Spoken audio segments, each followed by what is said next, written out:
remember a time where you felt great pride in yourself? Pride in the fact that you went from fear, the unknown, took uncomfortable action and achieved what you set out to do. Well, this is courage, and this is something I'm going to talk about today in our video, and why music is so brilliant at teaching courage to our students, and why we should use this when we're advocating for the arts. I'm Rachel Hardman, and this is Passionate About Music. So our students, when they come into school and start school or change school, have to go through a huge amount of fear, the unknown. And we know that because once upon a time, when we were all much younger, we all went to school and we felt all those fears. The fear of the first day. Will I make any friends? Will I fit in? Will I get lost? Will I have a looker? Will I find the bathrooms? Will I like my teacher? Will they be kind to me? Will I get horrible homework that I can't do? Will I answer a question wrong and everybody will laugh at me? These are very natural fears that we all go through, particularly when we start a new school or going to high school, or we change schools. And we know that because we've experienced ourselves fear.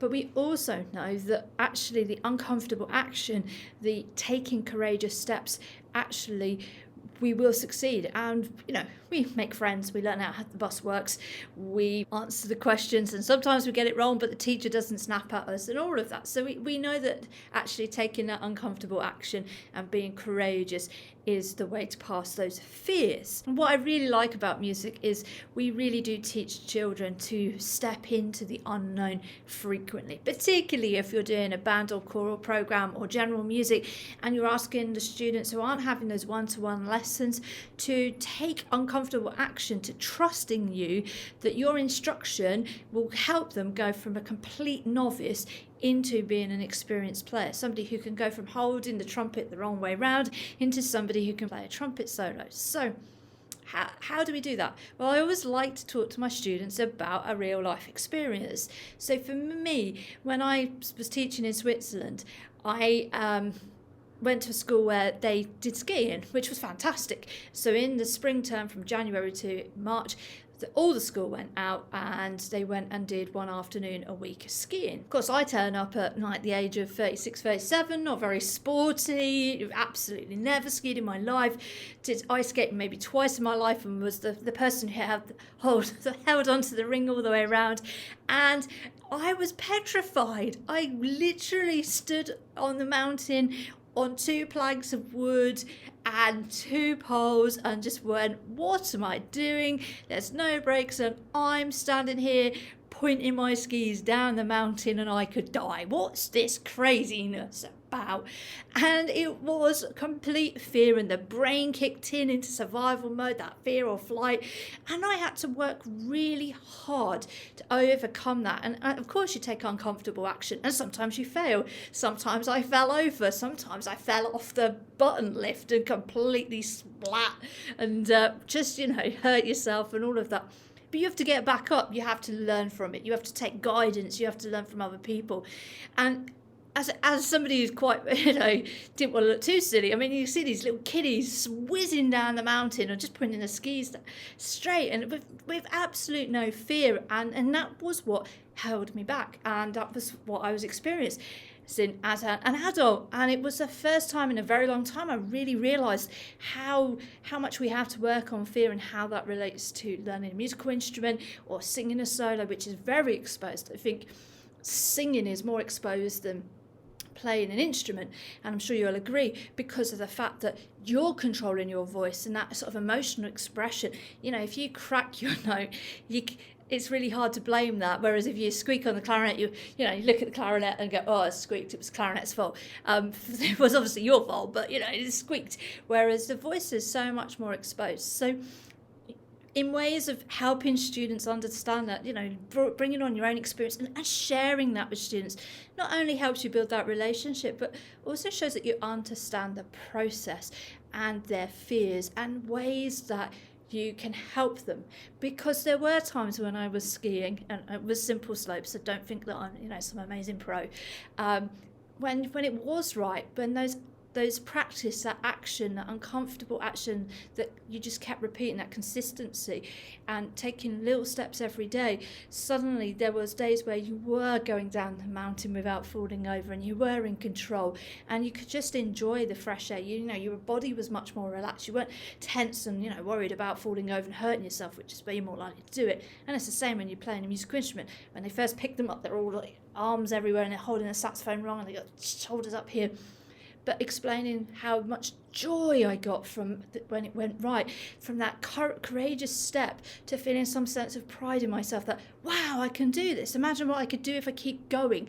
And that's what we're teaching students, and that's what's amazing about the arts, and particularly music. I'm really strong advocate for arts in education because I believe that we teach more than just instruments. We teach really important life skills. So here are a couple of action points that you can put in place within your own programme.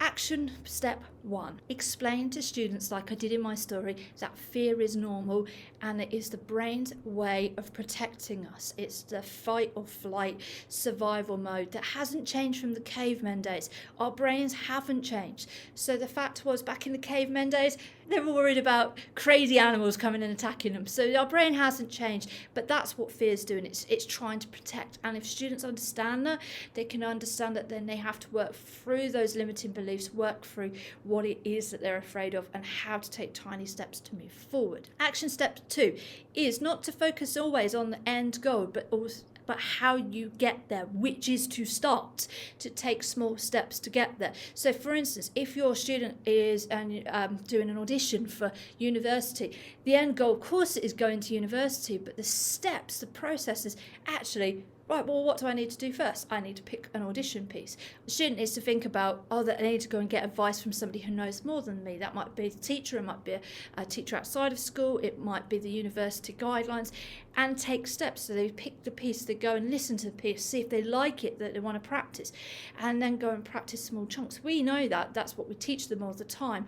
And it's explaining to the students, it's like, there's your end goal, but you'll only get there if you do lots of little steps, not huge big steps, not cramming it at the last minute, but that consistency. And we all talk about, the consistency of practice and why, but it is that starting and stepping into the unknown. Action step 3 is every time they take that consistent action forward, they are getting closer to their goals. They are improving, they are developing, they are reinforcing the learning. So they will then stop feeling the fear, because that consistency gives them courage and will give them a sense of, I can do this, I am good enough, I am worthy. Action step 4 is to explain to them how nerves work, how the brain works to protect them, particularly on those concert events. If you've got a student who's going to come up and sing the solo, and we forget actually how much children get nervous even when they're in an ensemble.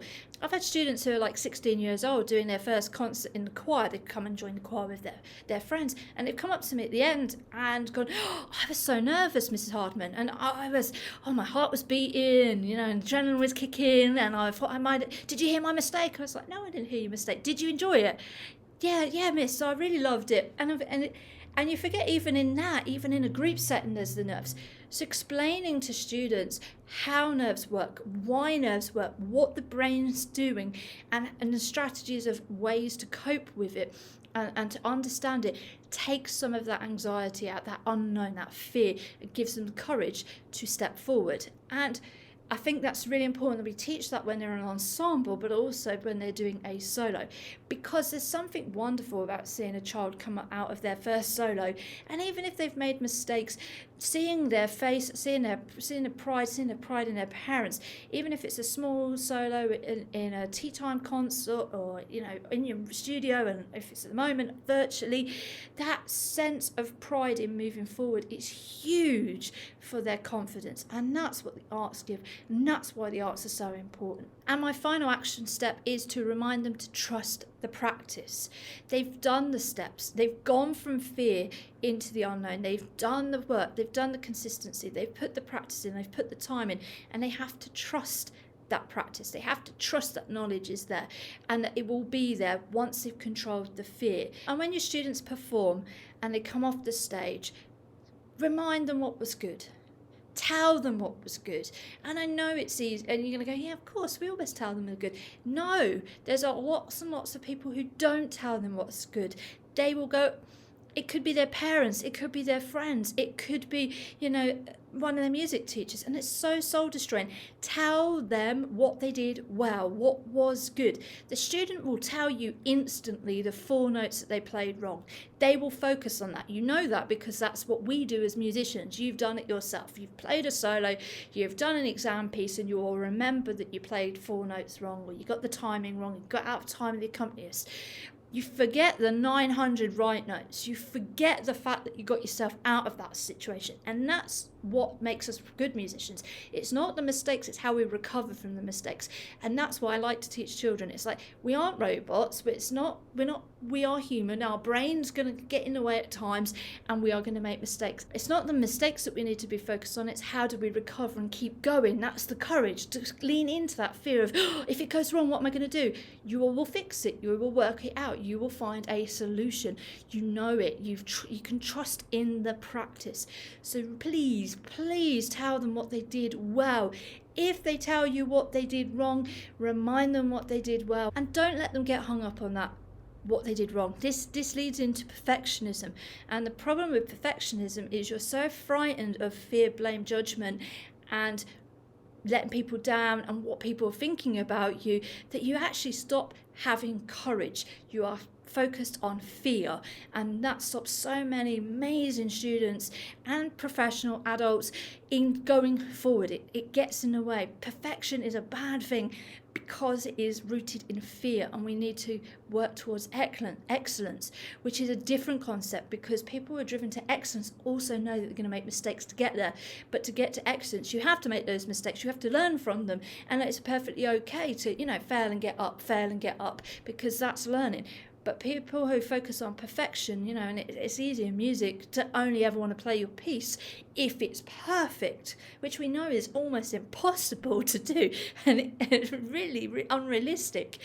That actually then you put this fear completely in the way, and it becomes fear-based, and it's a very negative emotion, and it's something that can carry on into adulthood and is one of the causes of depression. So really just be aware of that with your students. Don't aim for perfection, aim for excellence, but also in the fact that there is reality to all of music education and playing musical instruments or singing, that we are just human. We are going to make a mistake. We are going to play that odd wrong note. The instrument's going to split. We're going to get dry mouth, and this clarinet reed doesn't vibrate properly, or we crack a note.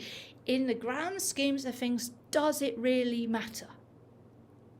It doesn't. You know that because you've had that experience, and you've moved forward from it, and you're still loving music. And that's what we need to teach children. We need to get them to be unafraid, to have courage, to take uncomfortable action, step out of fear and go forward. That's what courage does. It's like, there's fear, but I'm going to have the courage to keep going anyway.